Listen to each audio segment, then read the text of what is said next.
There is a very specific type of exhaustion that sleep cannot fix.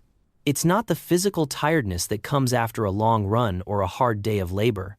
It is a quiet, heavy weight, a low hum of dread that sits at the back of your mind from the moment you open your eyes to the moment you lie awake at 2 a.m., staring at the ceiling.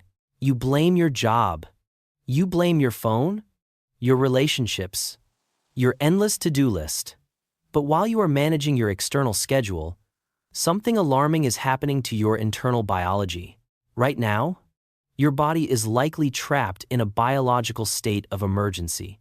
A single hormone is quietly shrinking your brain's memory center, dismantling your metabolism, and turning every minor daily inconvenience into an existential crisis.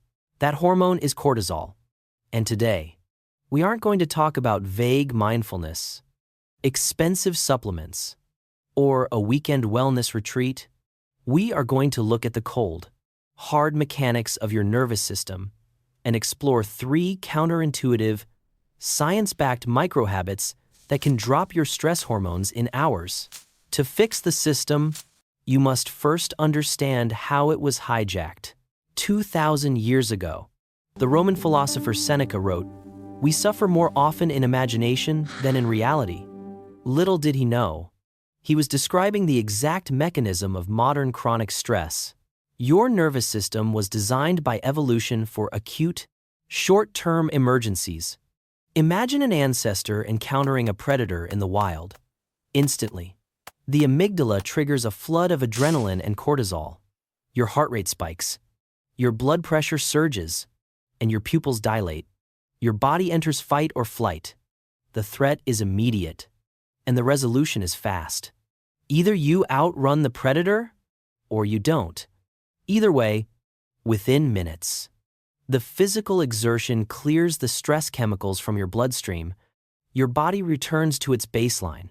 A perfect, beautiful closed loop. But let's fast forward to your life today. You receive a passive-aggressive email from your manager at 9 a.m. You sit in bumper-to-bumper traffic at 5 p.m. You check your bank account at 10 p.m. Here is the tragedy of the human design. Your brain cannot tell the difference between a physical predator and an emotional threat. The chemical cascade is identical, but unlike the wolf in the woods, that unread email doesn't leave. The financial pressure doesn't vanish.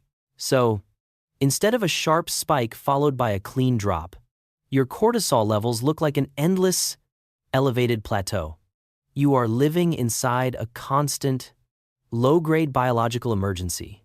A landmark study published in the journal Biological Psychiatry revealed that prolonged exposure to high cortisol actually reduces the physical volume of your hippocampus, the part of the brain responsible for emotional regulation, memory, and learning. Even worse, it paralyzes your prefrontal cortex, the seat of rational logic. This is what behavioral psychologists call the cortisol trap. Stress literally alters your brain structure to make it harder for you to think clearly about how to escape stress. You aren't lazy.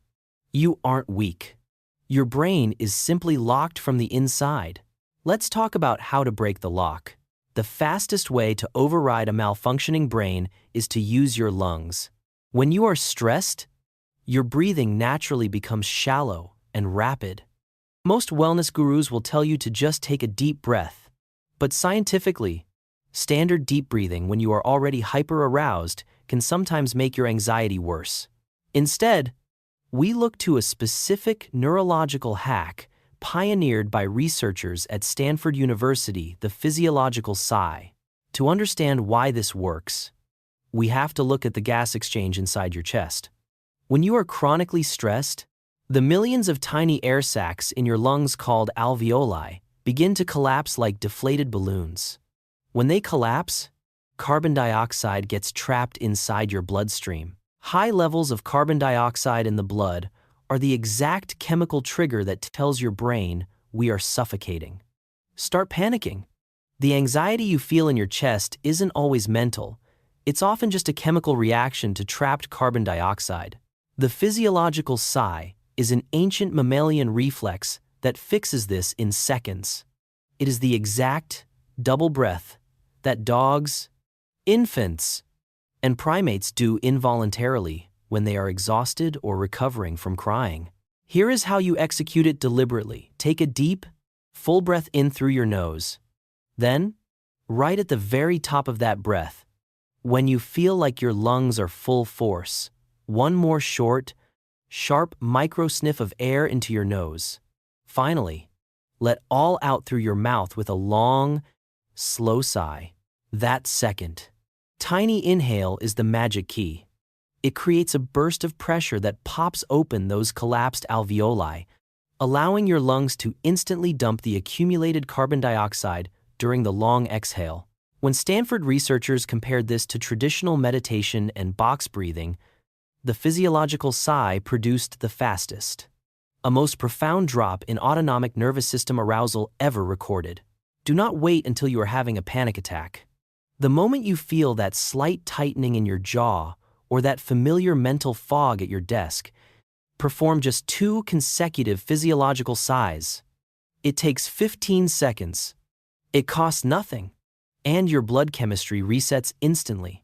The second micro-habit leverages an evolutionary survival mechanism that dates back hundreds of millions of years. It's sitting right now, inside your bathroom sink. This is the mammalian dive reflex. When your face, specifically the area around your eyes, nose, and upper cheeks, comes into contact with cold water, it sends an immediate, high-priority signal through your trigeminal nerve directly to your brainstem. Your brain thinks your body has just submerged into a freezing body of water. To keep you alive, it triggers an instantaneous survival override. Your heart rate drops by up to 15 to 25% within seconds. Your peripheral blood vessels constrict, and your parasympathetic nervous system, the biological brakes of your body, slams down hard. But here is the added value most people miss: how this intersects with your cortisol awakening response CAR. In a healthy human, cortisol naturally peaks about 30 to 45 minutes after you wake up. This morning spike is designed to give you the alertness and drive to start your day. However, for those living under chronic stress, this morning spike doesn't just peak, it overflows. You wake up already bracing for impact, starting your day at an elevated baseline where your cup is already full. By splashing cold water on your face first thing in the morning, before you look at your phone, before you drink coffee, before you let the digital world invade your mind, you are proactively lowering that baseline floor. Every single morning, walk straight to the sink. Splash ice-cold water onto your face 10 to 12 times, ensuring the water hits the sensitive zones around your eyes and the bridge of your nose. If you want a deeper reset, submerge your face in a bowl of cold water while holding your breath for 15 seconds. You are not doing this to wake up. You are doing this to structurally lower your cortisol baseline before the world has a chance to stress you out. The third habit is perhaps the most uncomfortable to watch, yet it is the most biologically profound. It requires you to lay down your ego and learn from the wild. If you observe a deer that has just spent 10 minutes running for its life from a predator, you will notice a strange behavior once it reaches safety. The deer will stand still, and its entire body will begin to shake violently for a minute or two. Then, it will take a deep breath, lower its head, graze on the grass, and walk away as if nothing happened. No trauma, no residual anxiety, no chronic stress. In somatic psychology, this is known as completing the stress cycle. When a threat triggers a rush of cortisol and adrenaline, that energy is meant to be physically discharged through action: running, fighting, exerting. But in our modern lives, we experience the hormonal flood while sitting perfectly still at a desk, in a meeting, or behind a steering wheel. We internalize the shock. We clench our teeth, stiffen our shoulders, breathe quietly, and tell ourselves to keep it together. But where do you think that chemical energy goes? It doesn't disappear. It gets trapped inside your muscular tissue and your nervous system. building a prison of chronic tension that lasts for years. To release it, we use somatic shaking, a practice rooted in the clinical work of trauma specialist Dr. David Berceli.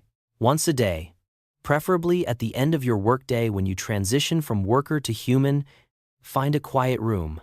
Stand with your feet shoulder-width apart, unlock your knees, and just let your body bounce. Let the tremor start in your calves. Move up to your thighs, loosen your hips, drop your shoulders, and shake your hands out as if you are trying to fling water off your fingertips. Do this for 2 full minutes. It will feel ridiculous for the first 30 seconds. But as you sink into the rhythm, your nervous system recognizes the signal. It realizes the predator is gone. It finally discharges the trapped, stale survival energy that has been stored in your body for months. Your nervous system is not broken. It is simply overwhelmed by a world that never stops asking it to fight predators that don't exist. You cannot always change your job, your finances, or the chaotic flow of modern life. But you can change the biological language your body uses to interpret them. A double inhale to clear your lungs, cold water to soothe your heart rate, a 2-minute shake to set your muscles free. Imagine going to bed tonight without that familiar knot in your stomach. Imagine waking up tomorrow with a mind that is clear, steady, and entirely yours. That isn't a luxury. It is your biological birthright. Leave a comment below telling me which of these 3 habits you are committing to try tomorrow morning. I read every single one. If this resonated with your journey toward a quieter mind, subscribe and join our community. Your body has been waiting a long time for you to